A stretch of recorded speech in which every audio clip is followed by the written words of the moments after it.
मुझे आपसे कुछ कहना है, समझ नहीं आ रहा कैसे कहूँ। यार परेशान तो है वो। जब तुम बीती बातें भूल चुकी हो तो दया सर के बारे में बात करने से तुम्हें इतनी तकलीफ क्यों हो रही है? मैंने तुम दोनों को ये बताने के लिए बुलाया है कि मेरे और सिद्धार्थ की सगाई की डेट फिक्स हो गई है। तुम ये शादी किसी दबाव में तो नहीं कर रही हो ना? क्या डेट फिक्स हुई है एंगेजमेंट की? 28 सितंबर। श्रेया ने जो फैसला लिया है उसके पीछे कोई तो वजह है, पर क्या वजह हो सकती है?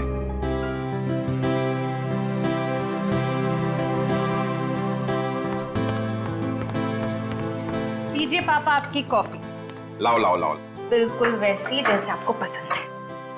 गरम है आराम से।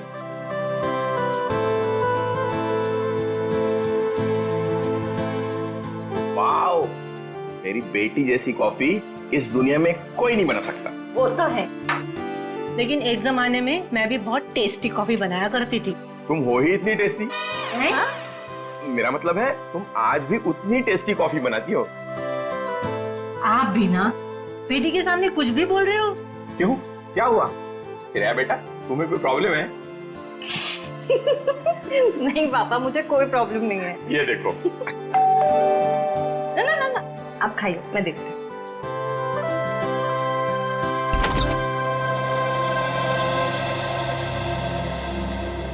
सिद्धार्थ, क्या हुआ, चौक गई मुझे देखकर? सिद्धार्थ बेटा आओ, अंदर आओ। बैठो, मैं तुम्हारे लिए अरे कॉफी। नहीं श्रेया, मैं थोड़ा जल्दी में हूँ। मैं ये एंगेजमेंट कार्ड दिखाने आया था।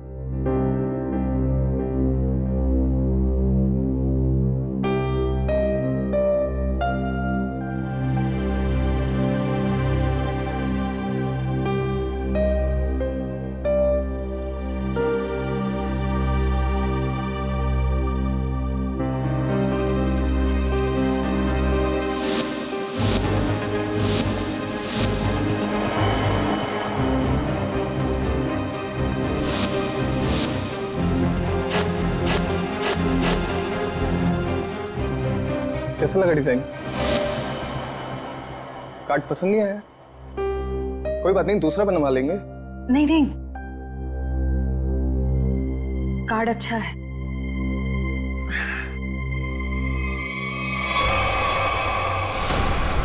चल चल चल चल चल चल चल चल, हम लोग इस बंगले छुप जाते हैं। अरे इतने सभी नहीं यहाँ पर।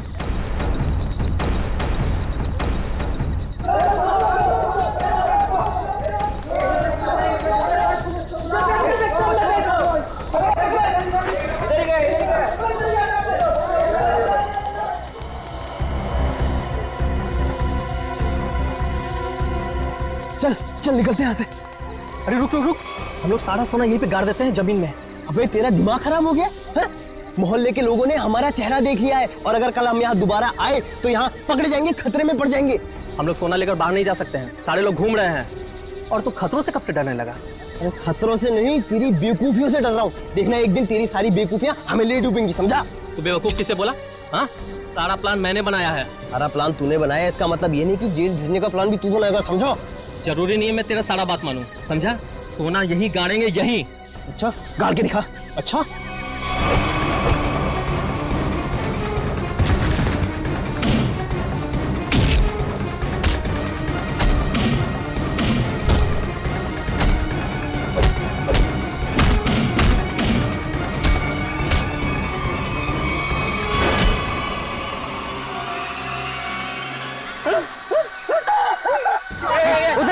उधर से आवाज है।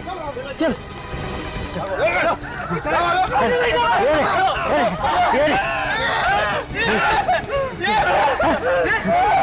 अरे ये तो कंकाल है।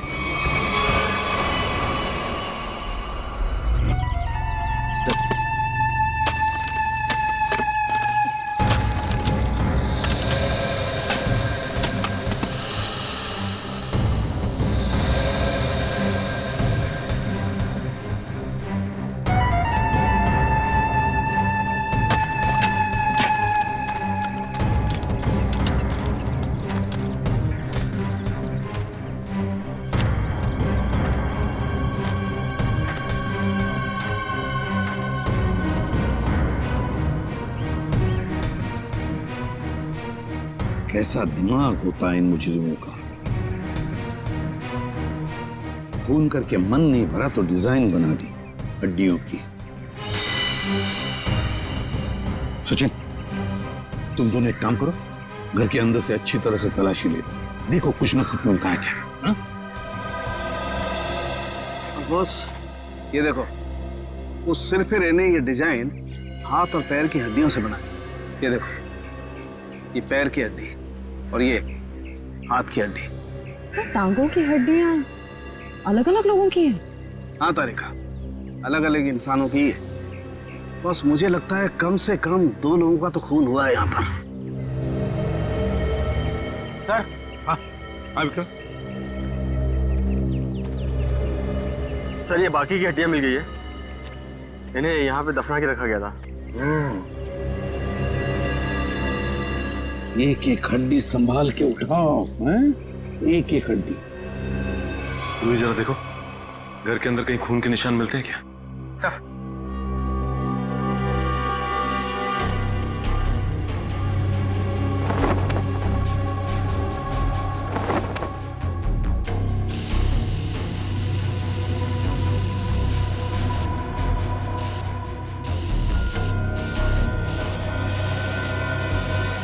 जी सर, गांव वालों का कहना है कि 1984 में इस घर के मालिक अपने पूरे परिवार के साथ ऑस्ट्रेलिया चले गए थे छुट्टी मनाने के लिए। कुछ दिनों बाद उनकी मौत की खबर आई वहां से। पूरी फैमिली समुंदर में डूब गई। अच्छा एक बात बताइए, ये इनकी मौत के बाद कोई घर का ख्याल व्याल रखने नहीं आया था? नहीं सर, दोस्तों और रिश्तेदारों को लगता था कि इस घर में कुछ आत्माएं। आत्मा? अच्छा, आप लोगों ने यहाँ पे आत्मा देखी है क्या? जी सर, कुछ परछाइयाँ दिखती रहती हैं अक्सर। हाँ, और कुछ ऐसी भयानक सी आवाजें भी आती है सर। हाँ? कैसी भयानक सी आवाजें? सर, कभी किसी के चीखने की आवाज, कभी किसी के रोने की आवाज आती है।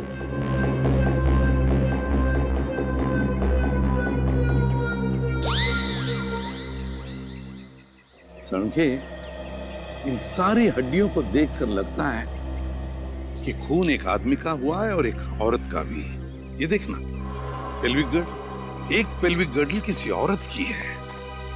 हाँ बस, लेकिन एक कमाल की बात है, क्या?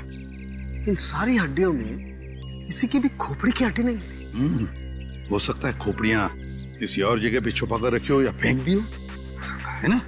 मयूर, विक्रम, काम करो, बंगले के आसपास का एरिया अच्छी तरह से छानो और ढूंढो, देखो, कुछ ना कुछ तो जरूर मिलेगा।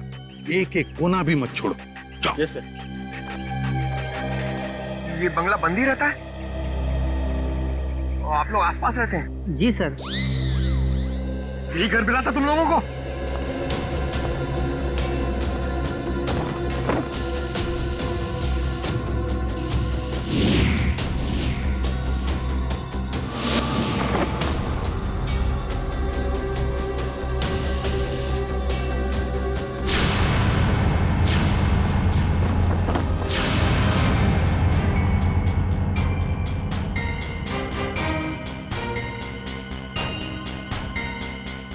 सूखा हुआ खून।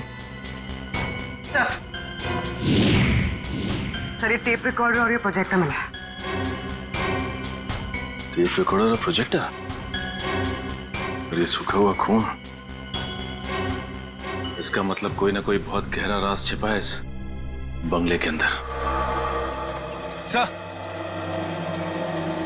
हाँ सर, खोपड़ी तो कोई नहीं मिली, मगर ये कार की चाबी मिली। कार की चाबी है ना, बड़ी अजीब बात। कार की चाबी है पर यहाँ पर कोई गाड़ी नहीं। एक आदमी एक औरत की हड्डियां हैं पर उनकी खोपड़ियां नहीं। फिर है क्या ये सारा चक्कर? और फिर किसने किया है ये? RAIMA, हड्डियों से रायमा लिखा है सर। रायमा लगता है किसी लड़की का नाम है ये। सर कहीं उसी लड़की का नाम तो नहीं जिसका हमें कंकाल मिला है? हो सकता है। तो अगर वो 2 चोर लुटेरे वहां बंगले में छुपने के लिए नहीं जाते तो हमें कहीं पता ही नहीं चलता कि वहां 2 मुर्दे गड़े हुए हैं। और ये भी पता नहीं चलता कि वहां पे एक आत्मा है। न जाने कितने साल पहले ये जुर्म हुआ है। और ताज्जुब की बात यह है सर कि खूनी ने लाशों को गाड़ा नहीं, बल्कि उनकी हड्डियों से ये डिजाइन बनाया। I mean, ये नाम लिखा रायमा। यहाँ पर से हमें कुछ चीजें भी मिली है ना, वो टेप रिकॉर्डर, प्रोजेक्टर और कपड़े। इन तीनों चीजों से हमें खूनी के बारे में बहुत कुछ पता चल सकता है। ज्यादा देर खुला नहीं घूमेगा ये खूनी। सर हमने उन सब चीजों को रिपेयर के लिए भेज दिया है। बहुत जल्द पता चल जाएगा कि हमारा शक सही था या गलत। और वो गाड़ी की चाबी जो हमें मिली थी, कीजो कार की चाबी।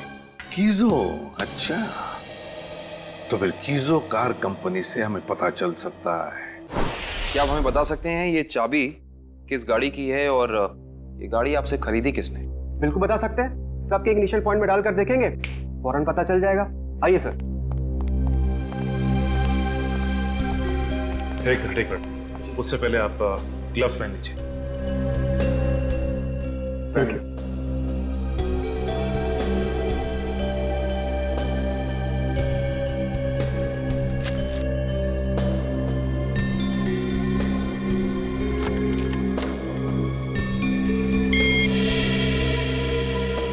नहीं सर।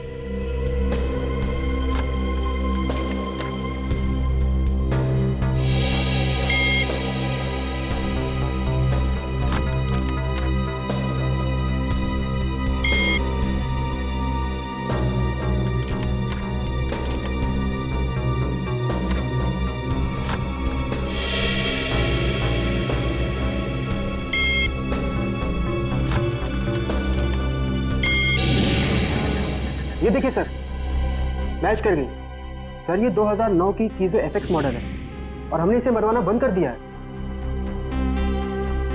कीजो FX 2009 model. आपके किसी कस्टमर ने कोई रिक्वेस्ट की थी ऐसी चाबी की डुप्लीकेट चाबी बनवाने की? ये पता करने में तो बहुत वक्त लग जाएगा। तो ठीक है, आप पता कीजिए। तब तक हम ये पता करते हैं कि 2009 के कीजो एफएक्स मॉडल की कितनी गाड़ियां चोरी हुई थी। मिलिंद जी। जी सर। कुछ हो रहा है कि नहीं? सर मैं कोशिश तो कर रहा हूं सर।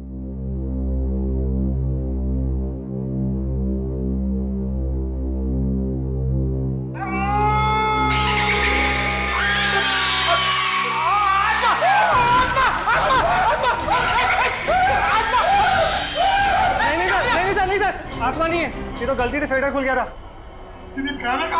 हाँ, ये वही रिकॉर्डर है जो आप लोग लेके आए थे, उसी में से आवाज आ रही थी। सर, ये आत्माओं ने शॉर्टकट मारना शुरू कर दिया है। ये अपनी आवाज यूज नहीं करती हैं, इस टेप रिकॉर्डर में आवाज डाल के यूज करती हैं। पंकज, ऐसा भी हो सकता है कि वहां पे कोई आत्मा हो ही ना, कोई इंसान ही ये सब खेल खेल रहा हो। मिलिंद जी। जी सर। आपको इस प्रोजेक्टर से क्या फुटेज मिला? हाँ सर, एक मिनट। हेलो रचना, तुम नीचे खड़ी हो? ओके, तुम वहीं रुको, मैं आता हूं। सर सॉरी सर, मुझे किसी काम की वजह से नीचे जाना पड़ रहा है। आप लोग ये रिमोट लीजिए ना, आप लोग फुटेज देखिए, पर सर जरा ध्यान से। ध्यान से क्यों? क्योंकि सर ये फुटेज कमजोर दिल वालों के लिए नहीं है।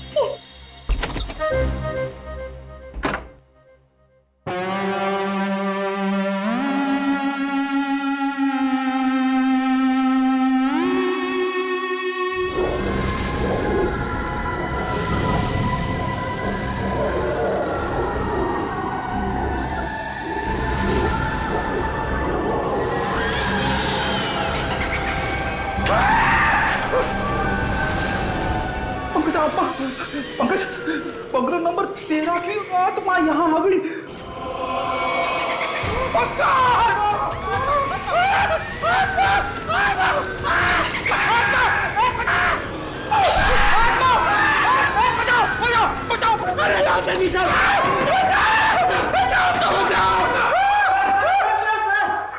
मैंने तो पहले कहा था सर, ये फुटेज कमजोर दिल वालों के लिए नहीं है। नहीं है। अरे आपको क्या इतनी सी फुटेज मिली थी?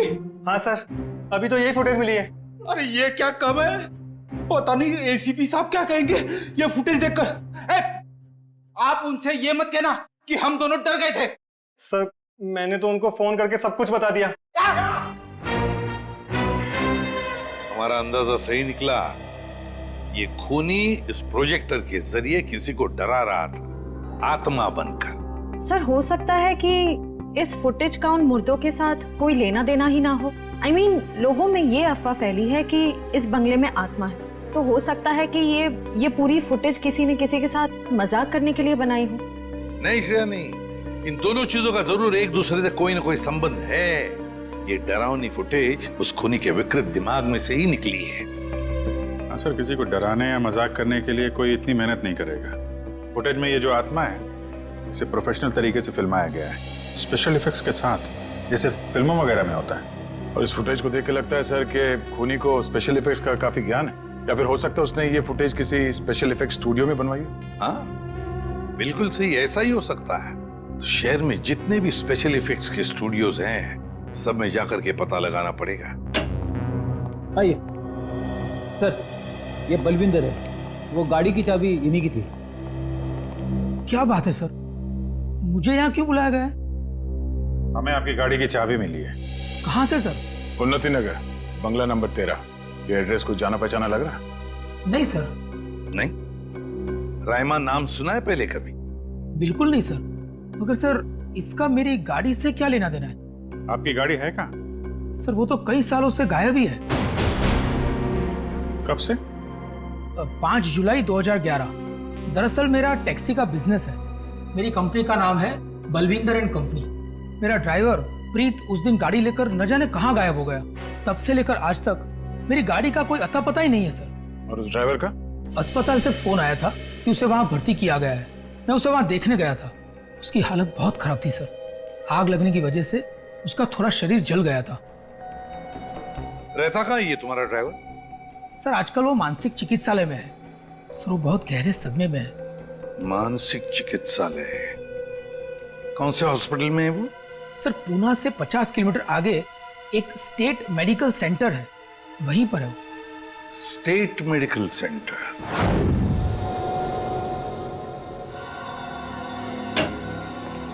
हाँ तारिका जी, कुछ बात बनी? सर चेक कर रहे हैं ना, कुछ ना कुछ तो पता चल ही जाएगा। भाई साहब, मैं दिखाई नहीं दिया आपको? दिखाई? अरे सर, आप तो सपने में भी दिखाई देते हैं। हाँ सर, आज सुबह ही सपना देख रहा था। जैसे ही मैं फॉरेंसिक लैब में आता हूँ, आप इस केस के बारे में कुछ ऐसी बातें बताते हैं कि शाम तक खूनी पकड़ा गया। विजीत, तुमने सपना देखा? जी सर। और सपने में मुझे देखा? जी सर। तुमने सपने में तारिका जी को देखा होगा। जी सर। नहीं सॉरी सर, क्या कह रहे हैं सर आप भी? तो बताइए डॉक्टर साहब, इन कंकालों ने अपनी आप बीती बताई? हाँ, थोड़ी बहुत बातें पता चली है भैया। सबसे खास बात ये है कि ये कंकाल वक्त के साथ कंकाल नहीं बने। खूनी ने इन्हें मारने के बाद तुरंत इन्हें कंकालों में बदल दिया है। मतलब खूनी ने इनकी खाल को एसिड से जला दिया है। माय गॉड, इतनी बेरहमी से मौत हुई इनकी। और ये जो कंकाल है ना, ये कंकाल एक आदमी का है। इसकी उम्र 30 से 35 साल है और इसकी लंबाई लगभग 6 फीट के आसपास। और ये जो हाथ पे उंगलियों में आपने निशान लगा रखा है, ये क्या है? हाँ, दरअसल इसकी उंगलियों में, इसकी कलाई पे मुझे बहुत कुछ टूट फूट दिखाई दी। मतलब ये आदमी अपने हाथों का बहुत ज्यादा इस्तेमाल करता हो। शायद ये किसी ऐसे प्रोफेशन में होगा जहाँ हाथों का काफी इस्तेमाल होता है, या तो कोई मजदूर या फिर कोई आर्टिस्ट। और ये दूसरा कंकाल लड़की का, उसे क्या पता चला? इस लड़की की उम्र लगभग 30 साल। इसकी लंबाई 5 फीट 4-5 इंच है, बस इससे ज्यादा कुछ पता नहीं चल पाया। और ये जो ड्रेस पे खून लगा है, इसका क्या? टेस्ट करने से पता चला कि ये खून नहीं है, लमाइन रेड नाम का केमिकल है, जिसका इस्तेमाल ज्यादातर फिल्म्स, टीवी सीरियल्स और नाटकों में किया जाता है, नकली खून दिखाने के लिए। तो इसका मतलब किसी ने पूरी तैयारी कर रखी थी, ये बंगला नंबर 13 में किसी को डराने की। पकड़ा जाएगा, वो खूनी भी और वो डराने वाला भी, अगर दोनों अलग अलग है तो। डॉक्टर साहब, कितना टाइम लगेगा ये पता करने के लिए कि कंकाल कितना पुराना है? थोड़ा वक्त लगेगा दया, तुम तो जानते हो कार्बन डेटिंग में थोड़ा वक्त लगता है।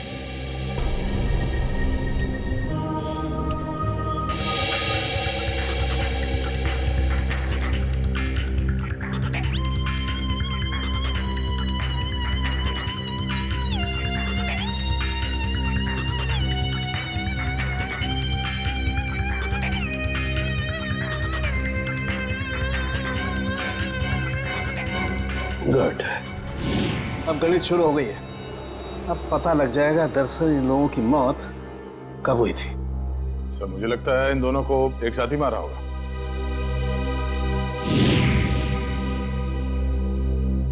छत्तीस से 38 महीने पहले, मतलब 3 साल पहले 2011 में मौत हुई इनकी। और उस बलविंदर की कार भी जुलाई 2011 को गायब हुई थी, बंगला नंबर 13 से। सर अब तक तो खूनी शहर छोड़ के भागा होगा, उसे ढूंढेंगे कैसे? भागने दो, कहां तक भागेगा? सीआईडी से नहीं बच सकता। Excuse me. जी सीआईडी से।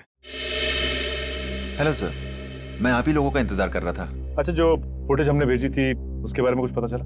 हाँ सर, उसको चेक किया मैंने और उसके सारे स्पेशल इफेक्ट्स हमारे स्टूडियो में ही हुए थे, लगभग 3 साल पहले। गुड। उस फिल्म का नाम क्या था? सर फिल्म का नाम था आत्मा की चीख। हाँ, और सर वो फिल्म पूरी नहीं हो पाई थी। अधूरी फिल्म की फुटेज। सर वो फिल्म तो अधूरी थी ही, साथ में हमें हमारा पूरा पैसा भी नहीं मिला। कौन से बैनर की फिल्म थी ये? प्रोडक्शन हाउस का नाम क्या था? सर वो नए लोग थे और उस प्रोडक्शन हाउस का नाम था, 1 मिनट, हाँ सर उसका नाम था magic media works. Magic media box. अब तो यही लोग बताएंगे कि इस आत्मा की चीख को लोग सुन के नहीं पाए। प्रीत की हालत में पिछले 3 सालों में बिल्कुल सुधार नहीं हुआ। उस वक्त भी किसी लड़की की आत्मा के बारे में बात करता था और आज भी करता है। सर लड़की की आत्मा? अच्छा, पिछले 3 साल में जितने भी लोग प्रीत से मिलने आए थे उनकी लिस्ट चाहिए हमें। हाँ, हैरानी की बात यही है सर, पिछले 3 सालों में इससे कोई भी मिलने नहीं आया सिवाय मिस्टर बलविंदर के, जो इनके इलाज का खर्चा उठा रहे हैं। बलविंदर? जी सर। ओके।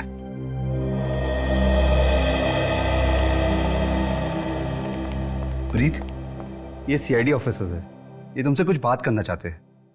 सीआईडी? ये सीआईडी क्या होता है? सीआईडी का मतलब है दोस्त। और प्रीत, दोस्त किसे कहते हैं? जो अपना सुख दुख दूसरे दोस्त के साथ बांटता है ना? और हम सब तुम्हारे दोस्त हैं, तो अब तुम हमसे तुम्हारे सुख दुख बांटोगे ना? ठीक है दोस्त। देखो प्रीत, अब मैं तुमसे कुछ कहूंगा, कुछ पूछूंगा, इन सब चीजों का बड़े शांत दिमाग से मुझे जवाब देना। याद करो, जुलाई महीना 2011, तुम उस रात बंगला नंबर 13 में गए थे 2 लोगों को लेकर। हाँ, 2011 बंगला नंबर 13। बंगला नंबर 13, क्या हुआ था वहां पर? तुम लोग मेरे दोस्त नहीं हो, तुम लोग मेरे दोस्त नहीं हो। राइमा ने भेजा है ना तुम लोग को मुझे मारने के लिए? राइमा ने भेजा है ना? नहीं, राइमा ने नहीं भेजा है। हम लोग दोस्त हैं तुम्हारे। हाँ पक्का? बिल्कुल पक्का, राइमा ने नहीं भेजा है हमें। अब बताओ क्या हुआ था उस रात उस बंगले में, है? बंगला नंबर 13। एक आदमी और औरत ने पैसे दिए थे मुझे उन्हें वहां ले जाने के लिए। ये क्या? राइमा चीख रही है, राइमा चीख रही है, मुझे मार देगी, मुझसे बदला लेना चाहती है। राइमा तुम्हारे पीछे है। ये बात करने की स्थिति में नहीं है अभी। आई एम सॉरी डॉक्टर साहब, 2 मिनट और। सॉरी, मैं आपके केस के लिए मैं अपने पेशेंट की जान खतरे में नहीं डाल सकता। Please cooperate. ठीक है। मुझे मार देगी, मुझसे बदला लेना चाहती है। अभिजीत, एक बात तो पक्की है कि उस रात प्रीत बंगला नंबर 13 में एक आदमी और एक औरत को लेकर गया था, और हमें जो कंकाल मिले हो शायद उसी आदमी और उस औरत के हो। हाँ सर, ये आत्मा वाला ड्रामा करके उनको डराया, मार डाला, फिर सर अलग कर दिया ताकि पहचान ना हो सके। सर ये प्रीत बार बार राइमा आ रही है ऐसा क्यों बोल रहा है? कहीं राइमा जिंदा तो नहीं? इस बात का तो पता लगाना ही पड़ेगा कि प्रीत की बातों में कितनी सच्चाई है और कितना भ्रम। लेकिन एक बात तो पक्की है, इस राइमा का इस केस के साथ कोई ना कोई संबंध जरूर है। इस राइमा की कुंडली निकालो। राइमा।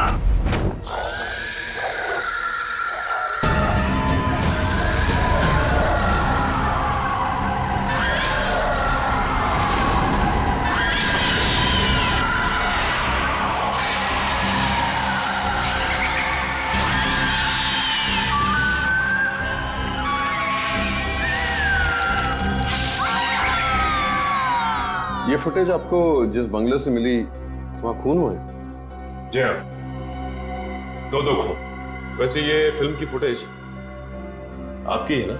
जी हाँ, क्या बताऊं सर, बड़ी ही मनहूस फिल्म थी। 10 सीन ही शूट किए थे, फिर फिल्म बंद हो गई। और बंद होने के बाद इस फिल्म के सारे राइट्स मैजिक मीडिया बॉक्स के पास आ गए, if I am not wrong, है ना मिस्टर आलोक? अब इस तरह के फुटेज तो हमारे पास काफी पड़े रहते हैं, अब पता नहीं ये फुटेज उसके हाथ कैसे लग गए। मतलब आप भी मानते हैं कि ये फुटेज गलत हाथों में लग गए, जिसका उसने गलत फायदा उठाया और दो खून किए? शायद कोई बाहर वाला हो। लेकिन आपको ऐसा नहीं लगता कि कोई अंदर वाला भी हो सकता है? क्योंकि ऐसा काम करने के लिए अंदर वाले के लिए कोई आसानी ज्यादा होती है। वैसे इस फिल्म पे आप लोग क्या क्या काम कर रहे थे? सुनील राइटर था, आलोक डायरेक्टर और मृणाल कॉस्ट्यूम डिजाइनर। और आप प्रोड्यूसर, राइट? जी। आप में से कोई राइमा को जानता है? राइमा हमारे फिल्म की हीरोइन थी। सर, आप कैसे जानते हैं राइमा के बारे में? आप एक काम कीजिए मिस्टर आलोक, आप अपनी फिल्म की हीरोइन राइमा को यहाँ बुला लीजिए। वो एक्चुअली कई साल पहले राइमा एक हादसे में आग में जलकर मर गई। मर गई? अच्छा, राइमा की कोई तस्वीर या फोटो? मृणाल, फोटो ले आओ। जी सर। एक मिनट, अभी आपने कहा कि वो जल के मर गई, लेकिन कैसे? ज्यादा कुछ तो पता नहीं है, क्योंकि उसके और हमारे बीच तनाव हो गया था। और वो क्यों? वो एक्चुअली हम राइमा को अपनी फिल्म में हीरोइन लेना चाह रहे थे, पर बाद में हमने अपना इरादा बदल लिया और स्मृति को हीरोइन ले लिया और राइमा हो गई साइड एक्ट्रेस। तुम मेरी जगह ये छिपकली को हीरोइन बनाना चाहते हो? तुम्हारा दिमाग खराब हो गया है? राइमा, तमीज से बात करो। मैंने तुमसे कहा ना, अगली फिल्म में तुम्हें हीरोइन बनाऊंगा। इस फिल्म के किरदार के लिए तुमसे बेहतर स्मृति। अच्छा, तो ये बात पहले क्यों नहीं सोची जब मुझे फाइनल किया था? ये फिल्म इंडस्ट्री है राइमा, यहाँ किसकी किस्मत कब यू टर्न मार जाए कोई नहीं कह सकता। ये फिल्म मेरी किस्मत में थी, मुझे मिल गई। इंतजार करो, सिर्फ इंतजार। एक दिन तुम्हारी जिंदगी ऐसी दिशा में चली जाएगी जिसका अंत गहरी खाई में होगा, समझे तुम? क्या तुम मुझे धमकी दे रही हो? धमकी ही समझ लेना। राइमा रुको, राइमा।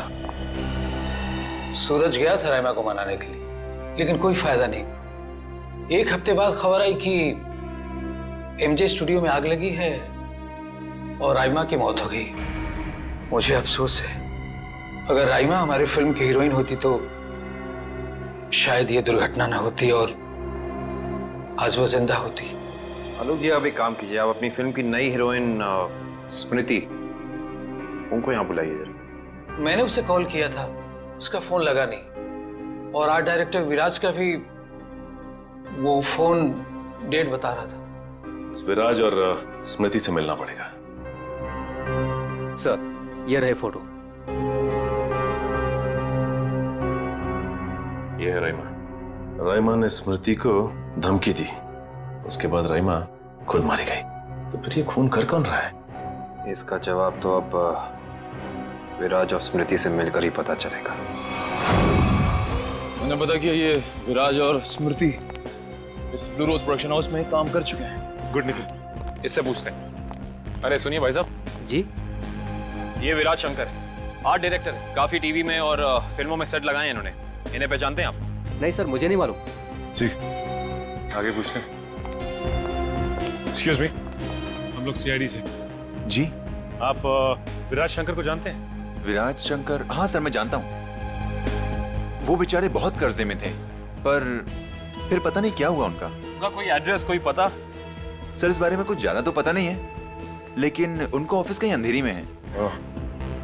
अच्छा, ये फोटो को ध्यान से देखिए। स्मृति ये फिल्मों में काम करती है, पहचानते हैं आप इन्हें? जी हाँ, इनकी बंद फिल्म के बाद इनको कोई प्रोड्यूसर फिर से रिलॉन्च करना चाहते थे, लेकिन सर ये पता नहीं क्यों बदकिस्मती से ये 2011 में अमेरिका चली गई और उसके बाद फिर लौट के आए हैं। ये स्मृति का कोई अता पता जहाँ हम उनसे मिल सकते हैं? हमें तो नहीं पता, पर उस एजेंसी पर उसका पुराना एड्रेस होगा जहाँ पर उन्होंने चमकार वॉशिंग पाउडर का विज्ञापन किया था। ठीक, थैंक यू।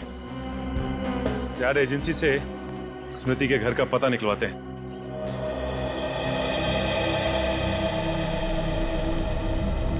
पुलिस की रिपोर्ट के हिसाब से राइमा इसी एमजे स्टूडियो में जलकर मरी है। पता नहीं काबिल, लेकिन ये बात इतनी सीधी है नहीं जितनी की लग रही है। जैसा कि फाइल में लिखा हुआ है कि स्टूडियो में आग लगी रात के 2 बजे। ये राइमा स्टूडियो में 2 बजे करने क्या आई होगी, जबकि यहाँ शूटिंग भी नहीं चल रही थी। सही कह रहे हो सचिन, लेकिन एक बात है जो मेरे दिमाग से निकल नहीं रही है, वो ये कि यहाँ रात 2 बजे आग लगी तो सुबह 5 बजे तक किसी को पता क्यों नहीं चला? और रिपोर्ट के हिसाब से यहाँ आग 5 बजे लगी। जिन पुलिस वालों ने इस केस की तहकीकात की थी उन्होंने जरूर कुछ गड़बड़ की है, तभी तो केस के 2 महीने के बाद उनका ट्रांसफर यानी कि तबादला हो गया था। हो सकता है निखिल, लेकिन उससे ज्यादा अहम बात यह है कि रिपोर्ट के हिसाब से यहाँ राइमा की एक हड्डी तक नहीं मिली। मतलब आग इतनी भयंकर थी। स्टूडियो को देख के ऐसा लगता नहीं कि आग इतनी भयानक होगी कि चलने वाले का नामो निशान राख हो जाएगा। उससे भी अहम बात यह है कि ये स्टूडियो इस्तेमाल में नहीं था, यहाँ पे कोई शूटिंग नहीं चल रही थी। फिर राइमा यहाँ पे आई क्यों? इसका पता तो तभी चलेगा जब हम इस स्टूडियो को अच्छी तरह से छान मारेंगे। देखते हैं क्या मिलता है।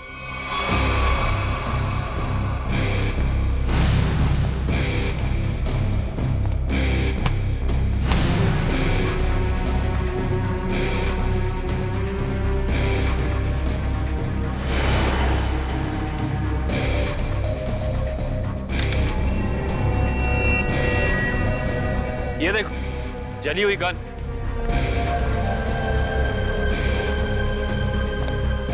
हाँ, ये तो पूरी पिघल चुकी है। पुलिस वालों ने लगता है अपना काम ठीक से किया नहीं, देखा नहीं इसे पहले। ये भी हो सकता है कि राइमा ये गन किसी को मारने के मकसद से लाई हो, या फिर हो सकता है कि कोई राइमा को मारने के लिए लाया हो। ये भी पॉसिबिलिटी है। जरूर कुछ है यहाँ, देखते हैं और क्या मिलता है।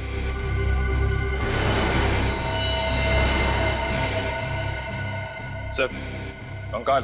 1 मिनट, देखिए जरा संभाल संभाल। करण, शीट ला।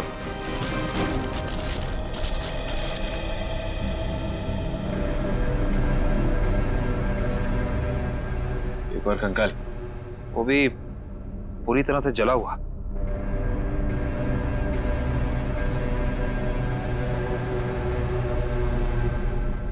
बॉस, इसकी पेल्विक गर्डल से पता लगता है कि ये कंकाल किसी लड़की का है। सर, कहीं ये कंकाल राइमा का तो नहीं है?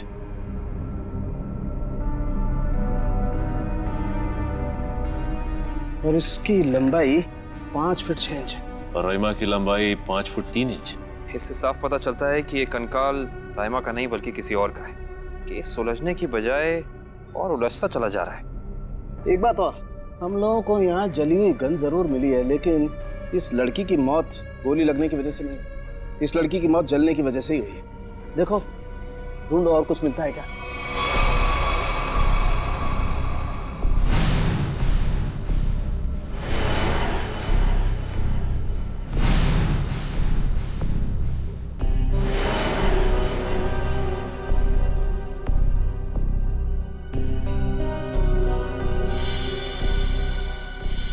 सर ये देखिए सर, बाल बाल।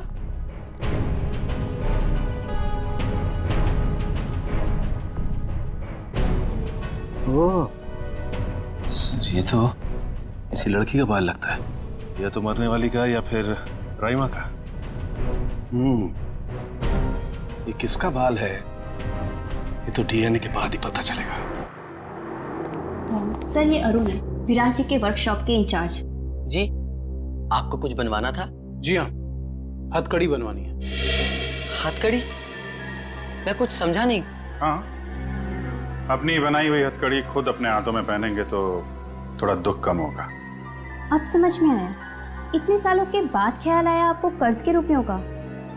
कर्ज के रुपए? हाँ, इसीलिए तो आप उन्हें ढूंढ रहे हैं, क्योंकि वो लोगों से लिया हुआ कर्ज वापस नहीं कर पाए।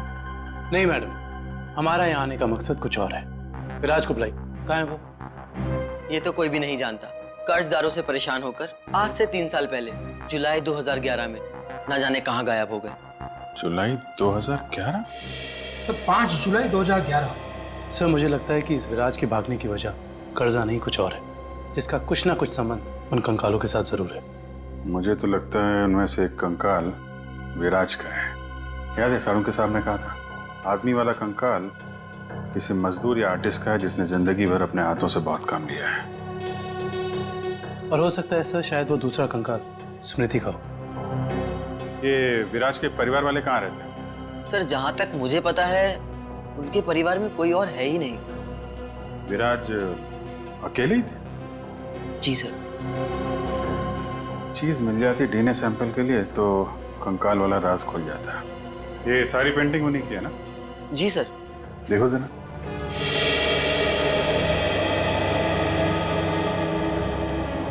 सर थंबप्रिंट ये विराज का है? जी हाँ सर, और ये थंबप्रिंट ही नहीं, ये पूरी पेंटिंग सर ने अपनी उंगलियों से बनाई है। Finger painting? इतना तो काफी है डीएनए टेस्टिंग के लिए। आप लोग? हम लोग सीआईडी से। अच्छा अच्छा, आइए आइए, आप ही ने फोन किया था ना? जी हाँ। दरअसल बात यह है कि हम स्मृति के बारे में आपसे कुछ पूछताछ करना चाहते हैं। पूछिए ना, क्या पूछना चाहते हैं आप? क्या आप बता सकती हैं कि स्मृति का आपके अलावा इस दुनिया में और कोई भी नहीं है? नहीं, उसके माँ बाप बचपन में ही गुजर गए। अब बची है तो ये बूढ़ी दादी, बहुत ही प्यार से पाला है मैंने उसे। ये स्मृति अचानक अपना फिल्मी करियर छोड़कर अमेरिका क्यों चली गई?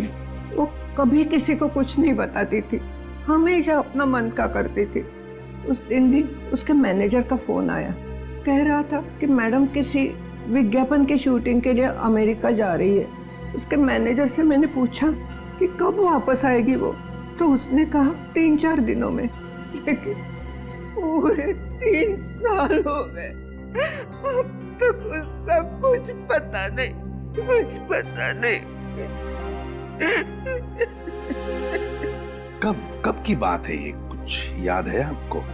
कैसे भूल सकती हूँ, 5 जुलाई 2011।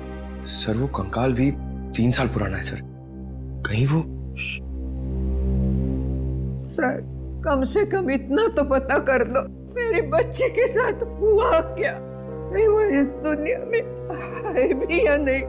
जब तक इस राज का बोझ मेरे दिल पर रहेगा, मैं इतना चैन से जी पाऊंगी, न मर पाऊंगी। देखिए, मैं आपसे वादा करता हूं कि सच क्या है इसका हम पता लगा लेंगे। प्लीज आप अपना ख्याल रखिए, ठीक है? हाँ डॉक्टर साहब, डीएनए की रिपोर्ट आ गई क्या? हाँ, पेंटिंग पर जो सूखा हुआ सलाइवा मिला था, वो सलाइवा ये बताता है कि वो आदमी वाला कंकाल विराज का ही है। और हमने स्मृति की दादी का भी डीएनए टेस्ट करवाया, जिससे पक्का हो गया कि बंगलो नंबर 13 में जो कंकाल मिला था वो स्मृति का है। इसका अंदाजा तो हमें हो ही गया था। अब इस केस में हमें आगे ले जाएगा ये तीसरा कंकाल जो एमजे स्टूडियो में जला हुआ मिला था। इस कंकाल से कुछ पता चला? हाँ, इस जली हुई लड़की का कंकाल विराज के कंकाल और स्मृति के कंकाल दोनों से ज्यादा पुराना है। और ऐसा लगता है कि इस लड़की को सिगरेट पीने और तंबाकू खाने की बुरी आदत थी, क्योंकि इसके जबड़ों से हमें तंबाकू के अंश मिले। और वो बाल इसी जली हुई लड़की के हैं? नहीं, वो बाल ना तो इस जली हुई लड़की का है, ना ही स्मृति का है। सर कहीं ये बाल रायमा का तो नहीं है? सर इस केस की सुई घूम फिर के रायमा पर आकर अटक गई। पता लगाना पड़ेगा रायमा के साथ आखिर हुआ क्या था। जैसा कि आप देख रहे हैं, सीआईडी ने एक और खूनी को पकड़कर एक बार फिर साबित कर दिया है कि उनके नाक के नीचे से कोई भी मुजरिम बच के निकल नहीं सकता। इस बार पकड़ी गई है बंगलो नंबर 13 में हुए खून की हत्यारी रायमा। एक मिनट प्लीज।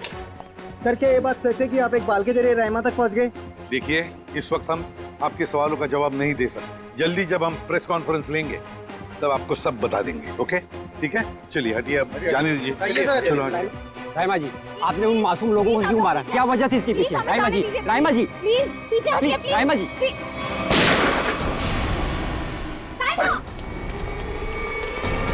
पकड़ो उसे।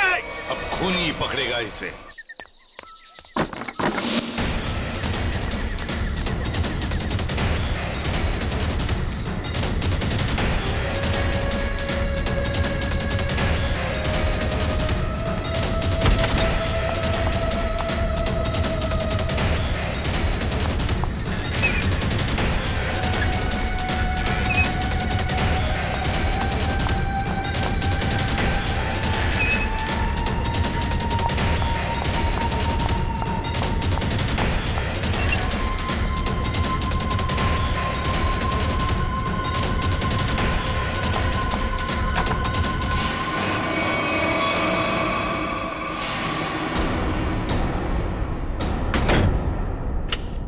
बस,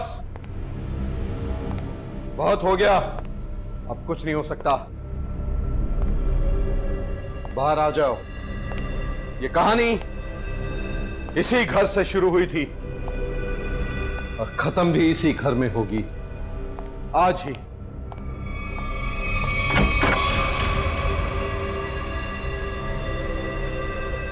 छुपने का कोई फायदा नहीं, बाहर आ जाओ। सुना तुमने?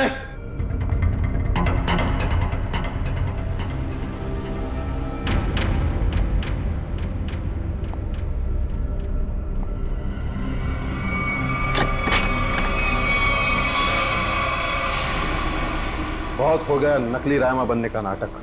पर come on, move.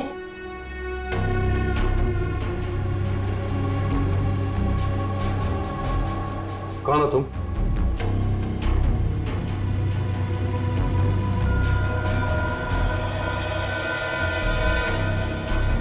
CID officer पूर्वी। सीआईडी?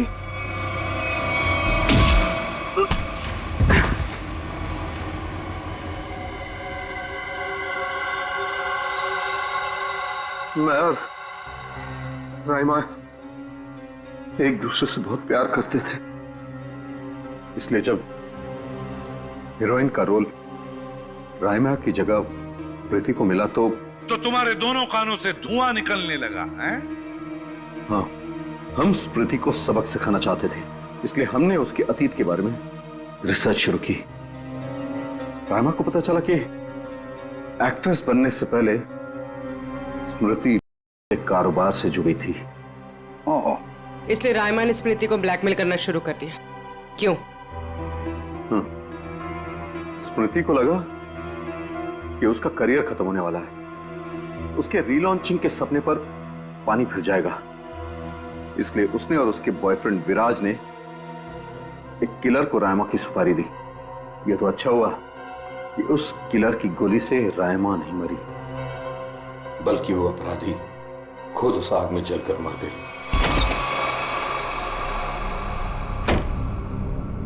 विराज, स्मृति, कहाँ हो तुम दोनों?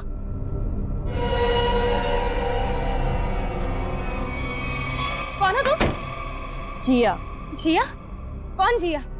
और ये दरवाजा क्यों बंद कर दिया? ताकि तुम्हें अकेले में तोहफा दे सकूं। हाँ? स्मृति और विराज को ब्लैकमेल करने का तोहफा। हाँ? और क्या कर रही हो तुम? सुना है आग से जलकर मरने में बहुत दर्द होता है। आग? छोड़ दो मुझे, प्लीज, गोली मत चलाना। मौत से बचकर कहाँ भाग रही हो? मौत से तो आज तक कोई नहीं बच पाया। छोड़ दो मुझे, प्लीज छोड़ दो मुझे, गोली मत चलाना, प्लीज छोड़ दो मुझे, छोड़ दो मुझे। कोई आखिरी ख्वाहिश?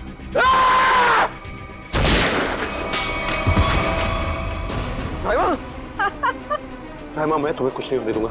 मैं तुमसे बहुत प्यार करता हूँ, मैं तुम्हें कुछ नहीं होने दूंगा रायमा। अब तुम दोनों को मुझसे कोई नहीं बचा सकता। सब फाइनल गुड बाय।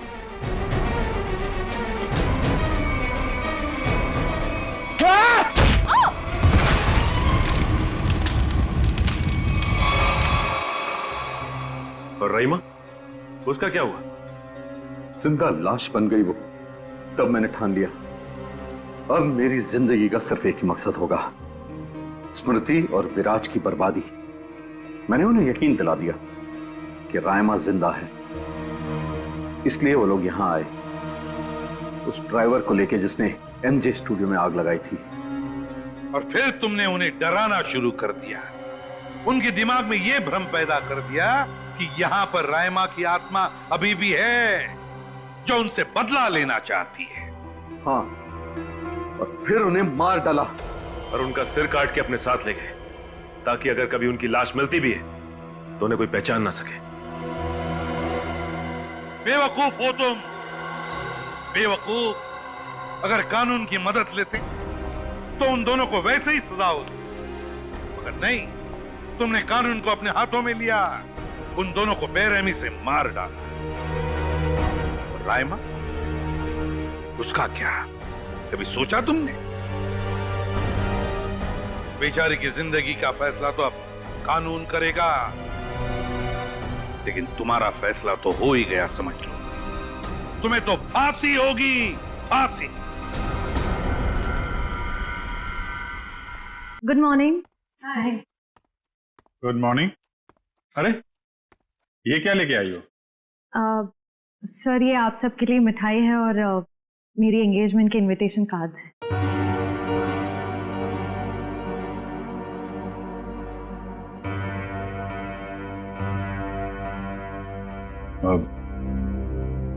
तारीख पक्की होगी? जी सर, 28 सितंबर। अच्छा। दो हफ्ते बाद ही है। काफी तैयारी करनी होगी आपको तो। सर ज्यादा कुछ तैयारियां करनी नहीं, सिद्धार्थ को भी मेरी तरह एक छोटा सा ही फंक्शन चाहिए था। ये तो बहुत अच्छी बात है।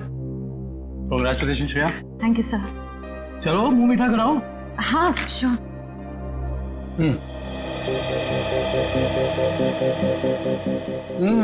ये लड्डू तो बहुत अच्छे हैं। ओह सर, आप लोग भी लीजिए ना। हाँ थैंक यू सर। लो फ्रेडी, मुंह मीठा करो। रहने तो मीठा खाने का मन नहीं है मेरा। अरे फ्रेडी, एक लड्डू से कुछ नहीं होगा, लो ना। Sir please. ये हुई ना बात पूर्वी। तुम ही लो श्रेया। नहीं सर थैंक यू, लेकिन आप सबको जरूर आना है। ये भी कोई पूछने की बात है श्रेया? हम सब जरूर आएंगे, है ना सर?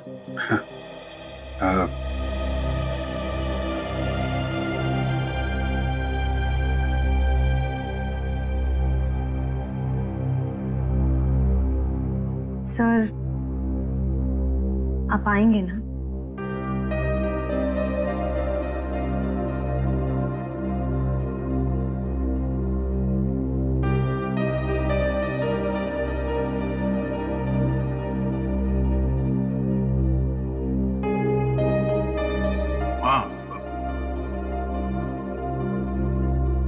मैं जरूर आऊंगा।